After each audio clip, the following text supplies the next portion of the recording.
تفسیر القرآن آج کا سبق سورۃ النساء آیت نمبر 97 سے 99 تک۔ اعوذ باللہ من الشیطان الرجیم، بسم اللہ الرحمن الرحیم۔ ان الذین توفاہم الملائکۃ ظالمی انفسہم قالوا فیم کنتم قالوا كنا مستضعفين في الأرض قالوا ألم تكن أرض الله واسعة فتهاجروا فيها فأولئك مأواهم جهنم وساءت مصيرا إلا المستضعفين من الرجال والنساء والولدان لا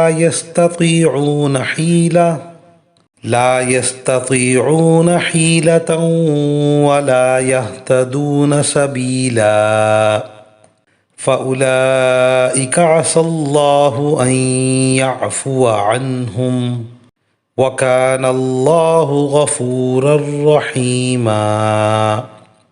ترجمہ: جن لوگوں نے اپنی جانوں پر ظلم کیا تھا اور اسی حالت میں فرشتے ان کی روح قبض کرنے آئے تو بولے تم کس حالت میں تھے؟ وہ کہنے لگے کہ ہم تو زمین میں بے بس بنا دیے گئے تھے۔ فرشتوں نے کہا کیا اللہ کی زمین کشادہ نہ تھی کہ تم اس میں ہجرت کر جاتے؟ لہٰذا ایسے لوگوں کا ٹھکانہ جہنم ہے اور وہ نہایت برا انجام ہے۔ البتہ وہ بے بس مرد، عورتیں اور بچے اس انجام سے مستثنیٰ ہیں جو ہجرت کی کوئی تدبیر نہیں کر سکتے اور نہ نکلنے کا کوئی راستہ پاتے ہیں۔ چنانچہ پوری امید ہے کہ اللہ ان کو معاف فرما دے۔ اللہ بڑا معاف کرنے والا، بہت بخشنے والا ہے۔ اپنی جان پر ظلم کرنا قرآن کریم کی ایک اصطلاح ہے جس کا مطلب کسی گناہ کا ارتکاب کرنا ہوتا ہے، کیونکہ گناہ کر کے انسان اپنی جان ہی کو نقصان پہنچاتا ہے۔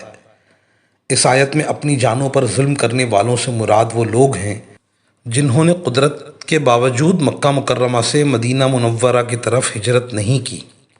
جب مسلمانوں کے لیے ہجرت کا حکم آ گیا تھا تو مکے میں رہنے والے ہر مسلمان پر شرعاً فرض تھا کہ وہ مدینہ منورہ کی طرف ہجرت کرے، بلکہ اس کو ایمان کا لازمی تقاضا قرار دیا گیا تھا، اور اگر کوئی شخص قدرت کے باوجود ہجرت نہ کرتا تو اسے مسلمان قرار نہیں دیا جاتا تھا۔ اس آیت میں ایسے ہی بعض لوگوں کا ذکر ہے کہ جب فرشتے ان کے پاس ان کی روح قبض کرنے آئے تو ان کے ساتھ کیا مکالمہ ہوا۔ چونکہ یہ لوگ ہجرت کے حکم کی نافرمانی کرنے کی وجہ سے مسلمان نہیں رہے تھے، اس لیے ان کے بارے میں دوزخی ہونے کا اعلان کیا گیا ہے۔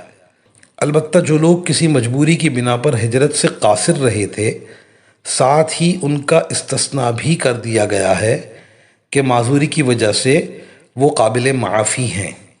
وآخر دعوانا ان الحمد للہ رب العالمین۔